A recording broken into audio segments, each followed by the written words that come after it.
Anak, ano na naman ang nangyari sa'yo? Ano to?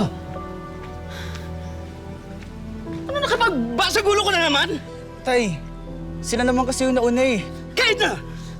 Di ba ang pangarap ko sa'yo para maging isang pulis?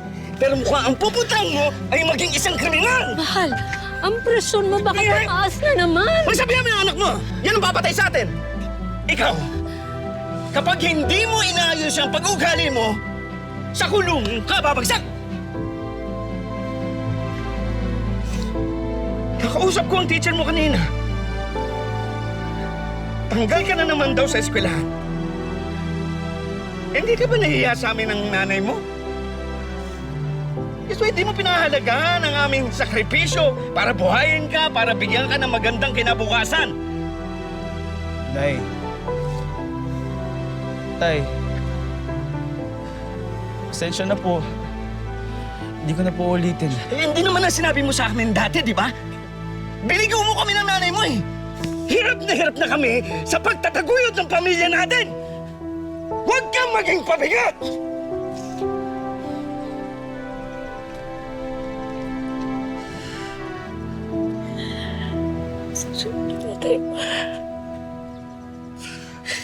Kasi pandami kong pinagsabihan ka naman kasi.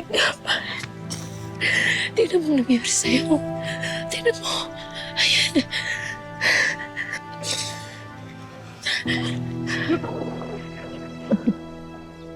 Sorry po. Jimmy, totoo ba na pasaway ka nung bata ka? Totoo talaga, Tita Mel, na pasaway talaga ako. Bata pa lang ako. Ang pangarap naman ng tatay ko, sana maging pulis. Pero hindi ko talaga kayang mag-aral eh.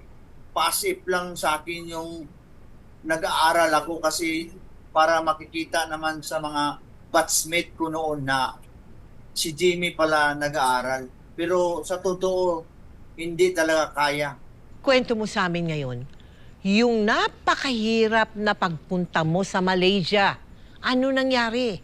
Kasi may pinsan ako na nakapangasawa ng doon, ng Chinese. Tapos sabi siya kung sino mga pinsan namin doon dito sa Pilipinas na wala ng trabaho at saka nagtambay na lang, siya ang bahala daw mapupunta sa Malaysia, magtrabaho doon. So yun, sumama ako doon.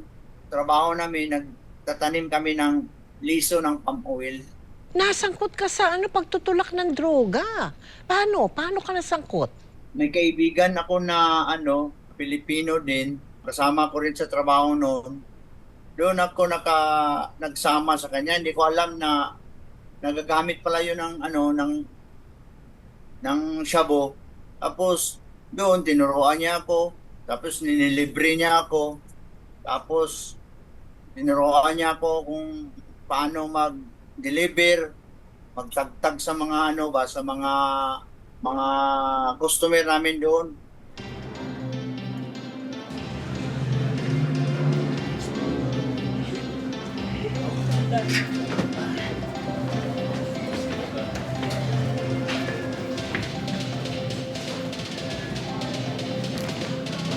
To order, beer.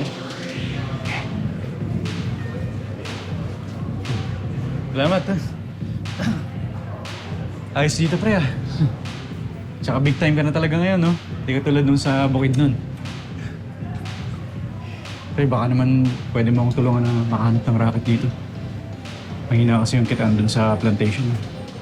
Hindi naman kami makareklamo kasi alam mo naman yung papeles namin, di legal. Dre, you have come to the right place. Kung gusto mong pumaldo, magbenta ka nito. Uy! Tiba-tiba ang kitaan rito. Tago mo yan. Lipid dito sa Malaysia, baka mahuli tayo. Relax ka lang. Baluarte ito ng boss ko.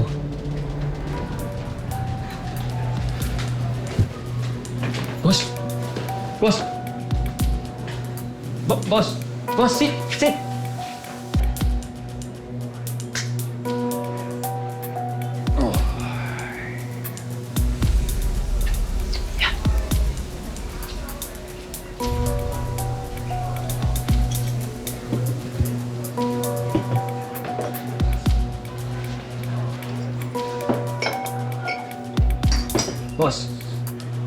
here is your money for Crystal Shabu delivered to Mr. Wong.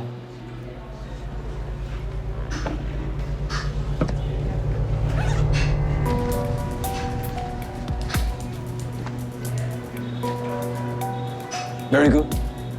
Very good. Always remember, money is everything. Yes, boss. Who was that? Boss, please meet my friend, Jimmy. He is looking to start working for you. Sir,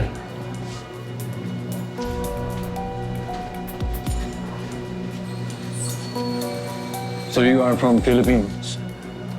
yes, sir. I like Filipino. Very obedient, like dog. If you work for me, I must know I can trust you. Yes, sir. Sir, you can trust me.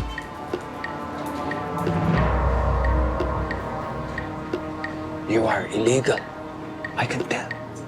No names, no papers, no track. You are a liar. If you lie about this, you lie about everything. How can I believe you?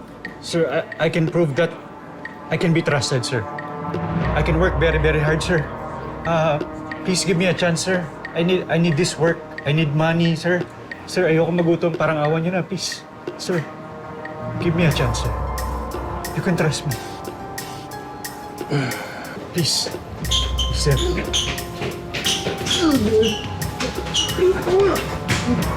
Boss, I'm begging. Please give me a little time for your cash. Don't kill me, don't kill me. I promise. I have a family. They need me. Please. I do not care about your family. I only care about my money.